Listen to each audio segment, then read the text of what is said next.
दोस्तों आज हम यूनिटेक लिमिटेड कंपनी के बारे में बात कर रहे हैं क्योंकि इस कंपनी में हमें कुछ दिनों से लगातार गिरावट देखने को मिल रही है।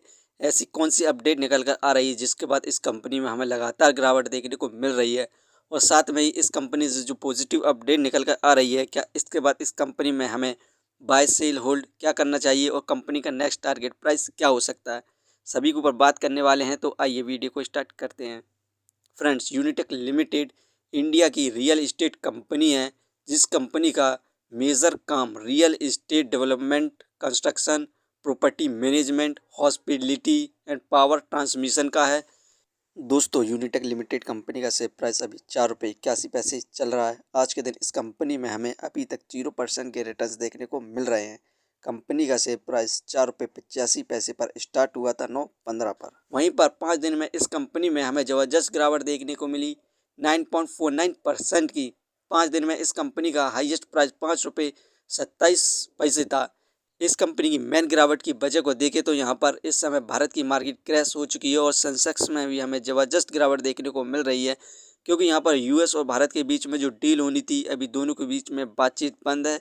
और यूएस ने यहाँ पर भारत से कहा था कि वो रूस से क्रूड ऑयल ना खरीदे। उसके बाद भी यहाँ पर भारत लगातार रूस से क्रूड ऑयल खरीद रहा है, जिसके बाद डोनाल्ड ट्रंप ने यहाँ पर भारत को धमकी दी है कि यदि वो रूस से क्रूड ऑयल खरीदता है तो वो भारत के गुड्स पर 500% का टैरिफ लगाएगा।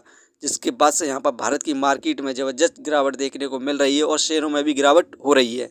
और यहाँ पर भारत के द्वारा यूएस पर 30% का इस समय टैरिफ लगा दिया है। दोस्तों, यहाँ पर सेकंड मेन गिरावट की वजह को देखिए तो इस समय ईडी ने मनी लॉन्ड्रिंग केस में यूनिटेक ग्रुप की 80 करोड़ की वाटका के एसेट को यहाँ पर जब्त कर लिया है।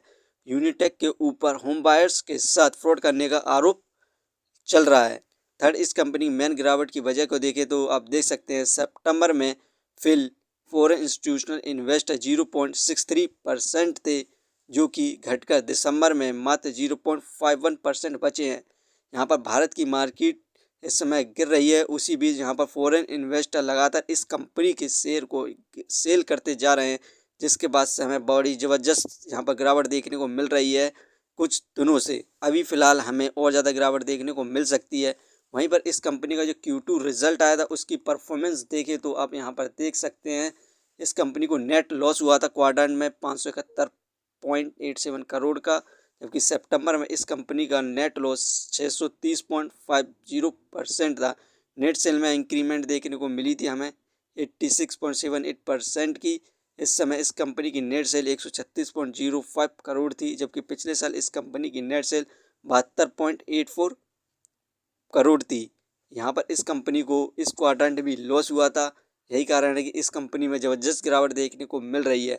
इस कंपनी को हम फाइनेंशियली देखें क्वार्टरली बेसिस पर तो सितंबर में 767 करोड़ का लॉस हुआ, दिसंबर में 717 करोड़ का, मार्च में 479, जून में 769, सितंबर में 739। इस कंपनी को लगातार क्वार्टर में लॉस होता जा रहा है। यही कारण है कि इस कंपनी के शेयर में हमें गिरावट देखने को मिल रही है। अब कुछ दिनों में इस कंपनी का नेक्स्ट क्वार्टर का रिजल्ट आने वाला है, उसमें इस कंपनी को यदि प्रॉफिट गेन होता है तो आप इस कंपनी पर इन्वेस्ट कर सकते हैं और मल्टीबैगर रिटर्न्स प्राप्त कर सकते हैं। लेकिन अभी फ़िलहाल हमें और ज़्यादा गिरावट देखने को मिल सकती है। इस कंपनी के हम फंडामेंटल देखें तो मार्केट कैपिटलाइजेशन 1256 करोड़, जो कि बहुत बढ़िया है इसके प्राइस के हिसाब से। Depth of equity 0.93। इस कंपनी में बहुत ज़्यादा कर्ज है, ये एक बैंकरप्ट कंपनी भी है। Return of equity 25.59%। ये हमें पर ईयर 26% के रिटर्न्स दे रही, जो काफ़ी अच्छे रिटर्न्स हैं। ये रिटर्न शॉर्ट टर्म में आप भी ले सकते हैं। अर्निंग पर शेयर -10.25 नेगेटिव में चल रहा है। डिविडेंड फिलहाल दे नहीं रही है। Book value -30.64। ये शेयर इस समय बुक वैल्यू से बहुत ज़्यादा महंगे दामों पर मिल रहा है, फेस वैल्यू 2। दोस्तों, ये कंपनी फाइनेंशियली और फंडामेंटली बिल्कुल भी सही नहीं है। यदि आप इस कंपनी में शॉर्ट टर्म के लिए इन्वेस्ट करते हैं तो आपको पता होना चाहिए किस लेवल पर बाय करें, जिससे आप इस कंपनी में प्रॉफिट गेन कर सकें। आप इस कंपनी में वरना बिल्कुल भी इन्वेस्टमेंट ना करें शॉर्ट टर्म और लॉन्ग टर्म के लिए। अभी हमें और ज़्यादा गिरावट देखने को मिल सकती है। यदि आप इस कंपनी में इन्वेस्ट करना चाहते हैं तो वेट करें Q3 रिजल्ट का, उसमें प्रॉफिट गेन करती है तो आप ज़रूर इस कंपनी में इन्वेस्ट करें और मल्टीबैगर रिटर्न्स प्राप्त करें।